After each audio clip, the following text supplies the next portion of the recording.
ప్రస్తుతం మనతో పాటు ప్రముఖ ఆధ్యాత్మికవేత్త ఆస్ట్రాలజర్ దత్తాత్రేయ గణపతోపాసకులు మురళీధర్ శర్మ గారు ఉన్నారు. గురువు గారితో మాట్లాడేద్దాం. నమస్కారం గురుగారు. మహాదేవ శ్రీమాత్రే నమః. సో డిసెంబర్ మాసం విశేషంగా కర్కాటక రాశి వాళ్ళకి ఎలాంటి ఫలితాలు ఉండబోతున్నాయి? ఈ మాసంలో ఓవరాల్గా ఎలాంటి జాగ్రత్తలు పరిహారాలు తీసుకుంటే బాగుంటుంది? సంవత్సరం చివరికి వచ్చేసాం. సో మంచి ఎలాంటి ఫలితాలు ఉంటాయి అంటారు వీళ్ళకి? తప్పకుండా సంవత్సరం చివరికి వచ్చిన, సంవత్సరం మొదటికి వెళ్ళిన మనకు ఉగాది టు ఉగాదే. కానీ మనకు వాస్తవానికి అంటే ఉన్న విషయం మాట్లాడుకోవాలి. చిన్నతనంలో ఈ గ్రీటింగ్ కార్డ్స్ వచ్చేసి డిసెంబర్ 31 కల్లా కొనుక్కొని జనవరి 1 నాడు స్కూల్లో అందరికి పంచేవారని కదా.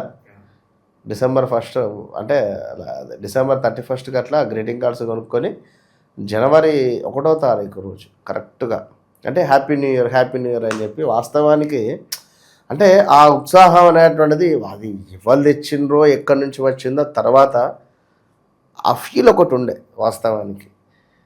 బట్ ఉగాది అనేటువంటిది మనకు అంటే ఉగాది మనది అనేటువంటిది ఒక జ్ఞానం. అది మనకు కొన్ని రోజుల తర్వాత అర్థమైంది ఉన్న విషయం చెప్పాలంటే. సో ఏది ఏమైనప్పటికీ ప్రేక్షకులకు నూతన ఆంగ్ల సంవత్సర శుభ ఆశీస్సులు. రాబోయే సంక్రాంతికి కూడా మీకు ఎన్నెన్నో అత్యంత అద్భుతమైనటువంటి పండుగ వాతావరణం మీకు ఒక పండుగగా మారాలి అని చెప్పి మనస్ఫూర్తిగా కూడా కోరుకుంటూ, మరి ఈ కర్కాటక రాశి వారికి సంబంధించినటువంటి రాశి ఫలాలలో భాగంగా మరి యొక్క డిసెంబర్ నెలలో మరి వీరికి ఏ విధంగా ఉండబోతోంది, మరి గ్రహచారం ఒకసారి చూసుకున్నట్టయితే బుధుడు మారుతున్నాడు. అదేవిధంగా శని వక్ర దృష్టి వీడి సవ్యానికి వచ్చింది. అదేవిధంగా మనకు కుజుడు మారుతున్నాడు. మరి ఇక్కడ వృశ్చికంలో ఉన్నటువంటి కుజుడు ధనస్సులోకి మారుతున్నాడు. సూర్యుడు కూడా వృశ్చికం టు ధనస్సుకు వెళ్ళిపోతున్నాడు. మరి ఇక్కడ ఇక కమింగ్ సూన్లో మనకు జనవరి 15, 14, 15, 16కు మకర సంక్రమణము అంటే ఇట్టి సూర్యుడు ఇక మకర రాశిలోకి వెళ్ళేటువంటి దాన్ని మకర సంక్రమణం. సో సంక్రాంతి. సో ఇక్కడ మరి ముందుగా వీరికి కంగ్రాచులేషన్స్ కర్కాటక రాశి వారికి. ఎందుకయ్యా అంటే ఆల్ ఆఫ్ సడన్గా వివాహం సెట్ అవ్వడం ఈ డిసెంబర్ నెలలో, లేదా మరి నవంబర్లోనే ఒకవేళ సెట్ అయిందా, సెట్ అయితే డిసెంబర్లో చేసుకుంటున్నారా తెలియదు. దగ్గర దాకా వచ్చి ఏమైనా మిస్ అయిపోయేటువంటి దాఖలాలు ఉంటాయి. సంతానం కోసం ఇబ్బంది పడేటువంటి వారు, సంతానం కావాలి అని పరితపించేటువంటి వారికి ఇది ఒక సువర్ణ అవకాశం. ఈ నెల చాలా అత్యంత అద్భుతమైనటువంటి అవకాశంగా చెప్పడం జరుగుతున్నది. అదేవిధంగా మరి ఈ యొక్క కర్కాటక రాశి వారికి చిన్న స్థాన చలనాలు కానీ ప్రదేశాలలో మార్పుడులు కానీ, వీరి నాన్నగారికి కూడా కొన్ని ఈవెంట్స్ జరిగే పరిస్థితి ఉంది. అంటే గుడ్ ఆర్ బ్యాడ్ ఏదైనా కావచ్చు. వీరి నాన్నగారికి ఉద్యోగంలో మార్పులు కానీ, నాన్నగారికి హెల్త్ ప్రాబ్లమ్స్ రావడం కానీ, వయస్సు రీత్యా అట్లాంటివి జరిగేటువంటి పరిస్థితులు ఉన్నవి. సో ఎవరైతే కర్కాటక రాశి వారు ఉన్నారో వారు వెయిట్ పెరిగే ఛాన్సెస్ ఉన్నవి, కొలెస్ట్రాల్ పెరిగే ఛాన్సెస్ ఉన్నవి, హార్ట్ రిలేటెడ్ ఇబ్బందులు వచ్చే ఛాన్సెస్ ఉన్నవి. జాగ్రత్త. ఖచ్చితంగా ఉద్యోగంలో మార్పులు చేర్పులు మాత్రము 100% ఉన్నవి, అందులో నో డౌట్. మార్పు మంచిదేనంటారు వీళ్ళకి? అంటే మంచిదేనా అంటే ఇక్కడ మళ్ళీ 2 రకాలు.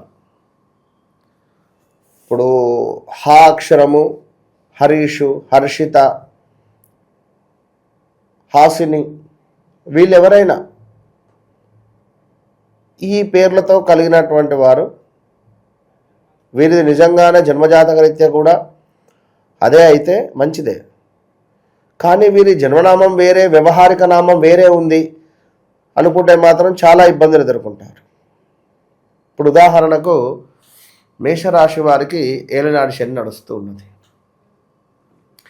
తులారాశి వారికి కొంత గురుబలం తక్కువ అయ్యి ఉన్నది. దీని మూలకంగా మేషరాశి సంబంధించినటువంటి అబ్బాయికి,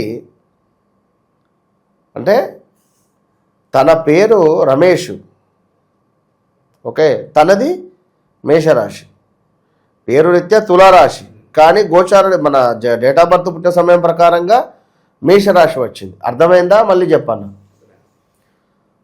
ఏం జరిగింది? వాళ్ళ ఇంట్లో వాళ్ళ నాన్నగారు ఎక్స్పైర్ అవ్వడం జరిగింది. ఇదొక పాయింట్.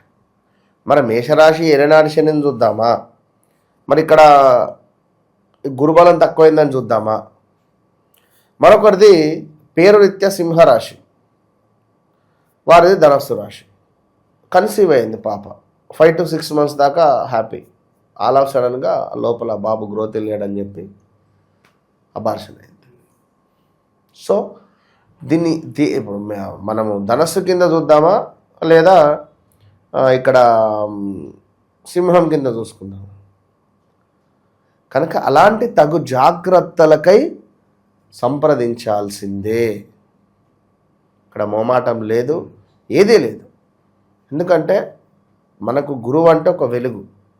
తప్పకుండా సంప్రదించితే, అది మనలాంటి సబ్జెక్ట్ ఉండేటువంటి వారిని తప్పకుండా కన్సల్ట్ కావాలి. ఎందుకంటే ఇవాళ రేపు అది ఏం చెప్పలేము, ఏం జరుగుతుంది అనేటువంటిది.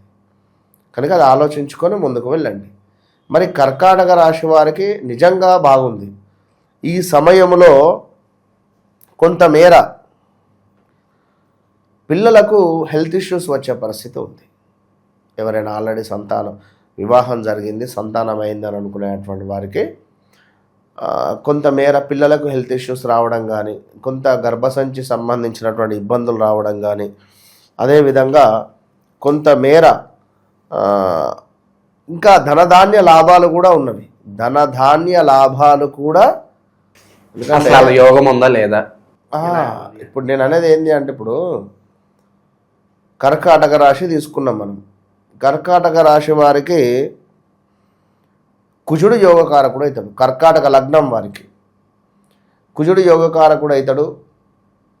మరి భూ సంబంధిత ఎరువులు ఇట్లా కొన్ని ఉంటవి.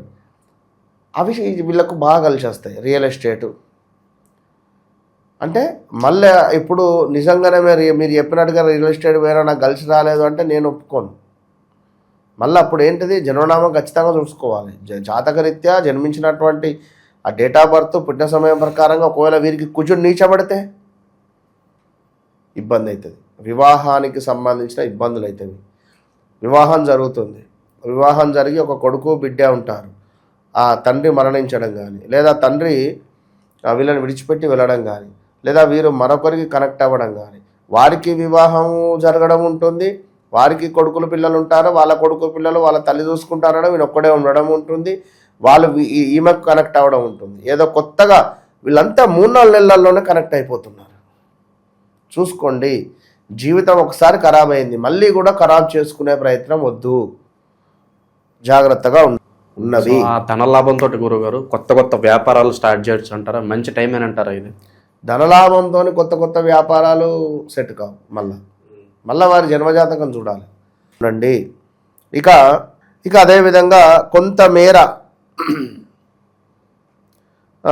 మనకు ఇంకా స్కిన్ రిలేటెడ్ ఇష్యూస్ రావడం కావచ్చును, అకారణంగానే కొన్ని కలహాలు ఉండడం కావచ్చును, ఆదరణ లోపము కావచ్చును, అదేవిధంగా స్టమక్ రిలేటెడ్ ఇష్యూస్ ఉండేటువంటి సందర్భాలు. దీనికి తోడు కొంత మనకు కార్య సానుకూలత, అదేవిధంగా ధన సమృద్ధి అయితే ఉంది ఈ నెలలో ఎట్టి కోశాన కూడా.